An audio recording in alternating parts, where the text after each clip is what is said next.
welcome to today's video. So in our last video we found a way to actually move our player, but then there is actually a problem. The player is allowed to go off the screen limit, and we don't really want the player to go off of this screen boundary on the x-axis. So we're going to change that in this video, and also any other things such as creating a prefab and other things which will be necessary for completing our game. So before we move any further, I'm going to try and arrange this project panel as much as possible. So I'll right click and go into create folder. I'm going to call these materials,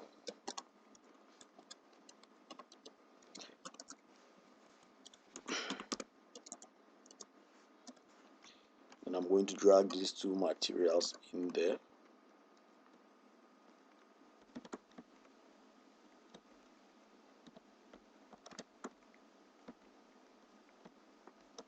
And another folder, I'll call this scripts. I'm going to keep my movement in here, so this should be okay. And I'm also going to go into my Visual Studio, and I'm going to arrange this code. So this code is meant for movement, and I'm going to change this update now. So let me cut this, and let's change this void update into fixed update so that it calculates physics more accurately. And I'm going to call a method in here called move. So now movement move, or let's call this moving, and down here I'm going to create that method. Tab void moving.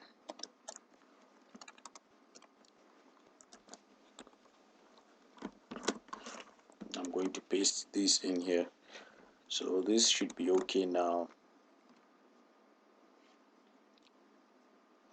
This is a short way for just organizing the script so you can understand what we're doing. And inside the game now you can see that it's still moving, so there's no problem with that. And so what we would do now is I'm going to try and restrain this from going off. So rather than leave all these cubes here right now, I'm going to actually I'm going to create another folder here for my prefabs. I'm going to call this prefabs. I'm going to drag this cube in here. So now this creates a prefab for this cube, which would be a plane or a floor for now. And these two, I'm just going to leave them here on the screen for now, but later on we're going to delete it, so it's okay anyways. So what we would do now is actually we're going to use colliders to restrain this game object from going off screen. And so now I'm going to create, actually what I'll do is I'll come into my prefabs, and over here I'll rename this, I'll call it floor. So any change you make to the actual prefab will apply to the entire thing, but then if you should just change it up here, you have to click on override or apply. So that's just what it does.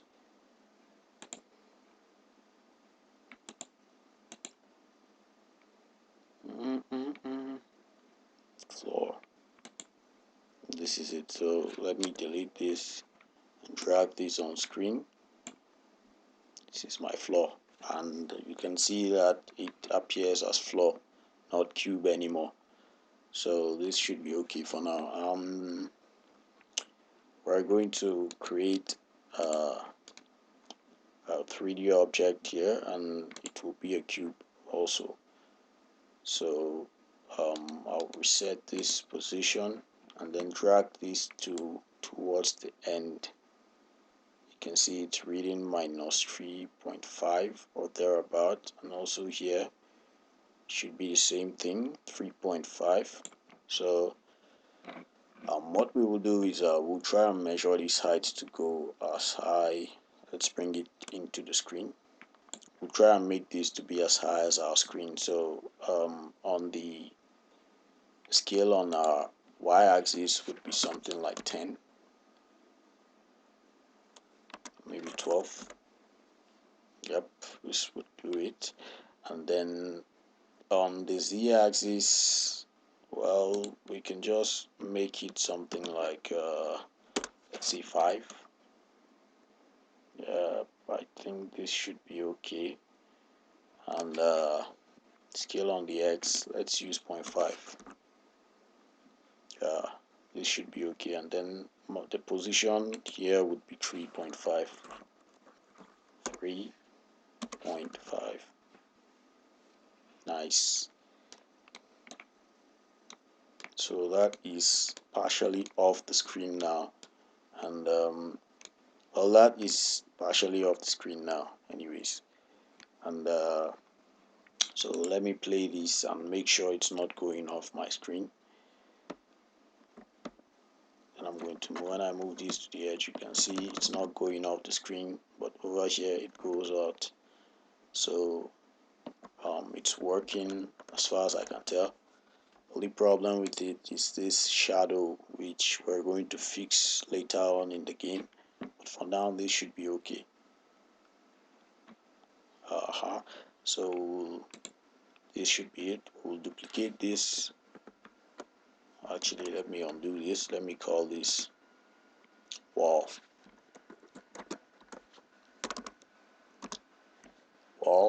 and then I'm going to duplicate this,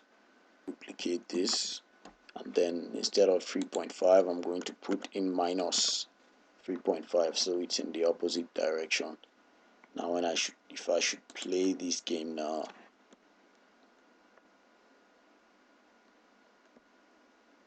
you can see it stays, and also on the other side it stays as well. But then here the lighting is okay, and then on my right side the light is not okay. That's okay, we are going to fix that later on. We shouldn't mind that for now. And so these walls now, they may look okay, but they are actually a problem. Especially they are going to consume a huge amount of space with the material being rendered. So what I'm going to do now is I'm going to leave this collider on, and then I'm going to go into mesh renderer. I'm going to deactivate this. Same thing for the other wall, so I'm going to deactivate this. Yep, and that should do it. So it's going to at least optimize the game in a way, and it should have the same advantage it was having. So you can see without the renderer, it is actually allowing light to pass through it, and then it's not affecting our game in any way. So this is just a short solution to avoiding the shadow. So now we will go ahead and then we'll go into our main camera, and then under this skybox we are going to change this to solid color. You can see it gets rid of this area, or this skybox, this default skybox of Unity anyways, and it has given us a nice blue, but then we can always change the color. If we don't like the color being given to us, we can change it around here. So I think I will stay with the blue. Nope. Now, yep, I think this one is okay. It looks okay to me. You can give it whatever color you want. So now our background is looking nice, with a simple color actually. And then now what we're about to do is I'm going to, I don't know why I forgot to do this actually, but then I'm going to come over here, and then I'm going to go into constraints for the rigid body, and I will freeze this position on the z-axis because I don't want it for whatever reason to be moving on the z. As I said in the beginning of the video, this is a kind of a 2D game or 2.5D, whichever one you would like to call it, but then I don't want things moving around. It's not supposed to be 3D. So with this, I'll freeze it, freeze the position on the z-axis. I could freeze the rotation also because I don't want it rotating in the other way, but I can leave the rotation for the x and y. That's it. It's allowed to rotate, so this should be okay. And then I'm going to make my main character a prefab also, so I'll double click this and then drag this sphere in here. So there it is. Now we've created a prefab for our main character. So that should be okay. Next thing now would be to set this floor in motion because I don't want it static. I want it to be moving. I'm trying to push my character off the screen bound. So that's what the game should be about anyways. And we're going to go into the scripts folder, right click here, going to create C# script, and I'm going to call this what do I call this? Let me call this elevate because it's going up. And I'll double click this to go into Visual Studio, and I'll meet you there. So over here in Visual Studio, same thing as the first script. We're going to create our variables.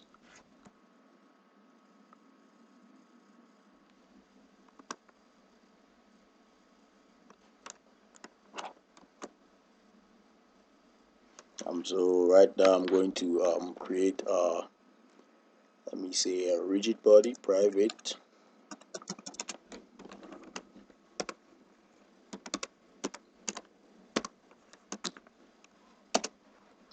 I'll call this RB2.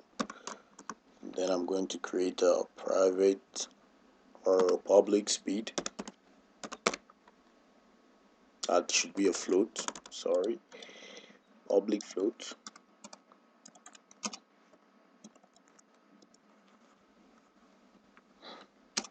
I'm going to call this speed. I'm going to set this to 10F. And this should be okay. So same thing as before. I will make a reference to my RB. RB, this would be equal to get component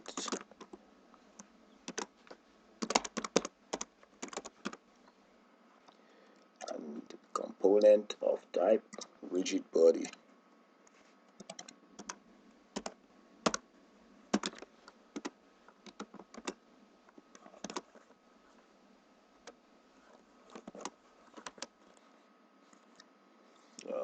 This should do.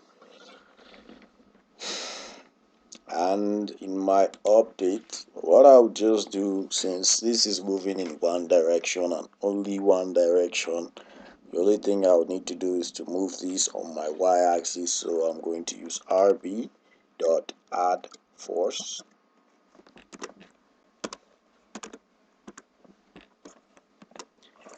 and in this force it's going to be 0 on my x-axis, and it's going to be speed on my y, and also 0 on my z. Nice. So this should be okay. And the reason why I'm not using move position for this is because move position is for my character. So if you have a game object which you are maybe kind of controlling and you don't want it to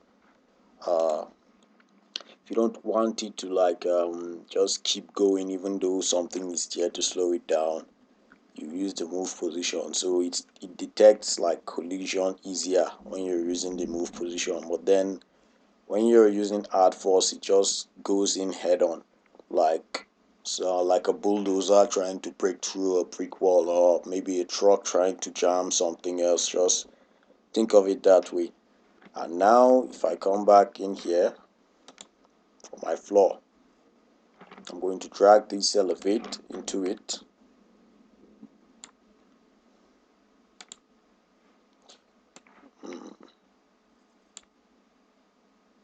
So, and then I'm going to add my rigid body before I forget. So this is it. Also, this I would restrain it on my Z. Don't even need a rotation for this entirely, so I'm going to freeze the rotation all through, and then the position on my Z axis also. So this should do, and then I would try this now to see if it's working.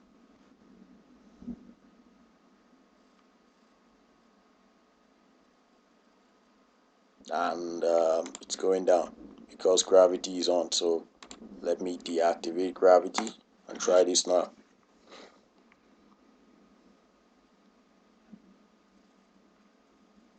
So you can see it's going up and it takes my character off the screen. So our add force is working. This should be okay now since it's set to override. Let me apply this, and you can see it's now part of the prefab, so it should be okay now. So before I do anything else, I'm going to go into Visual Studio and multiply my speed by time dot delta time. Of course I want to smoothing out the frame for this movement, so this is why I'm doing this. Now when I save,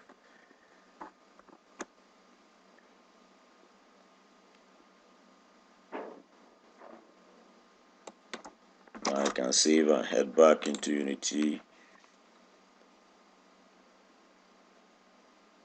Let's wait for it to compile.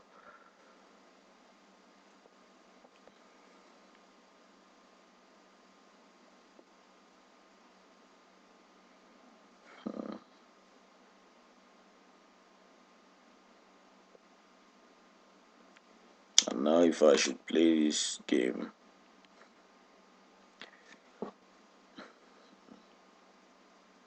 we can see that this floor is moving at a much better speed than it was before. So this kind of smoothing out it smoothens out each frame, which is good for us.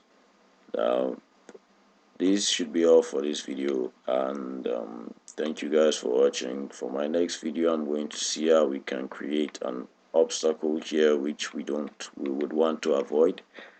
I will see how we can simultaneously just spawn in these floors at random positions, which will make them move up. So our next video will be much interesting, much better than this one. Don't miss our next video.